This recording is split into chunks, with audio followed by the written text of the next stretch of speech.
When the 737 first came out in 1967, Boeing's engineers and salespeople at the time probably never predicted that such a small regional twin jet was destined to be the best-selling commercial airliner. The baby Boeing, as it is affectionately nicknamed, was conceived in an era when aircraft of its kind were in high demand. And despite extreme competition from other manufacturers, it rose to success with many innovations that changed the standards of short-haul aircraft design. Today's aircraft profile goes back to the 737's humble origins, showcases the prototype variants, and some of the factors that led to the initial success of the 737 original series.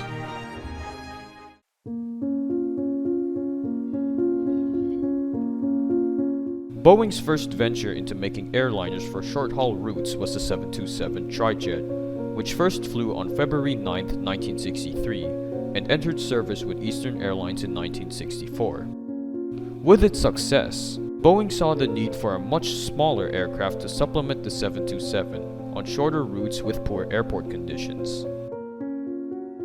The company's early concepts for such an aircraft were downscaled twin-jet 727s, but the conventional wing-mounted engine configuration was later adapted for what would ultimately become the 737. The 737 faced competition from equally small designs like the BAC 111 and Douglas DC-9, so Boeing reused parts from the 707 and 727 to speed up development. The 6-abreast seating configuration gave it an advantage over its competitors in terms of capacity. In comparison, the DC-9 had 5-abreast seating. The 737 and its competitors were also designed to be flown by only 2 pilots, since they weren't as complex to operate as bigger jets at the time.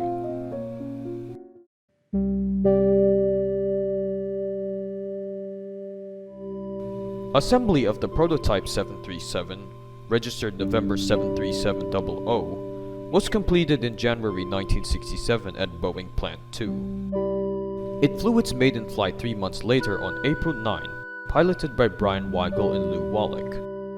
After several months of testing, launch customer Lufthansa took delivery of the first production model on December 28, 1967. Only 29 production aircraft were built to the specifications of the prototype, which was designated Series 100. 22 of them went to Lufthansa, 5 went to Malaysia-Singapore Airlines, and 2 went to Avianca. From 1973 to 2003, the prototype was used by NASA as a flying laboratory. It is the only surviving 100 series and remains on static display alongside other Boeing prototypes at the Museum of Flight in Seattle.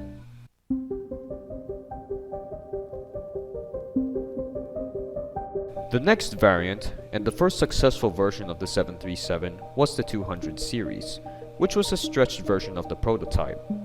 Delays in the introduction of the stretched BAC 111 500 series allowed competitors to compensate for the British jet's early penetration of the US market. Douglas stretched the DC-9's length by 5 meters to increase its capacity to 115 passengers for the then upcoming Series 30. Boeing responded to a United Airlines request on the other hand by stretching the prototype 737 by 6 feet or 1 meter for the 200 series, allowing the baby Boeing to match the capacity of its Douglas rival. The 737-200 made its maiden flight on August 8, 1967, and flew its inaugural service with United on April 28, 1968, from Chicago to Grand Rapids, Michigan. Improved versions of the 737-200 series were produced as the Series 200 Advanced starting in 1971, and they were first introduced by All Nippon Airways on May 20 that year. The Advanced series had automatic brakes, more powerful engines, and increased payload and range over previous versions of the 200 series. It was thus made the production standard a month after the first delivery to ANA. Like the 727, a convertible version known as the 200C was offered for quick conversion between passenger and cargo use.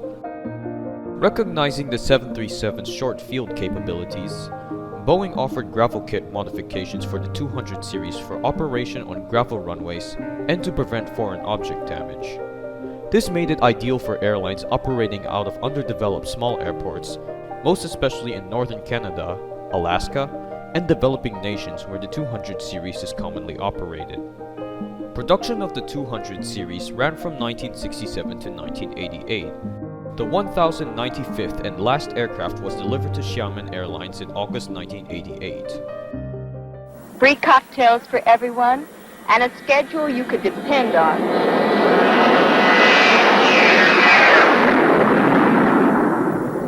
The original 737's ability to operate at small airports and be flown by only 2 pilots made it an economical choice of aircraft, especially when air travel was deregulated in the late 1970s. It was frequently used by budget airlines like Southwest and Ryanair. And as these airlines rose to prominence, so did the 737's popularity. In response to customer demands, Boeing began development on the baby Boeing's next incarnation in 1979, which would ultimately be known as the 737 Classic. If you enjoyed this video, please consider leaving a like and subscribing to my channel. You may also leave your thoughts and suggestions in the comments section. Thanks for watching.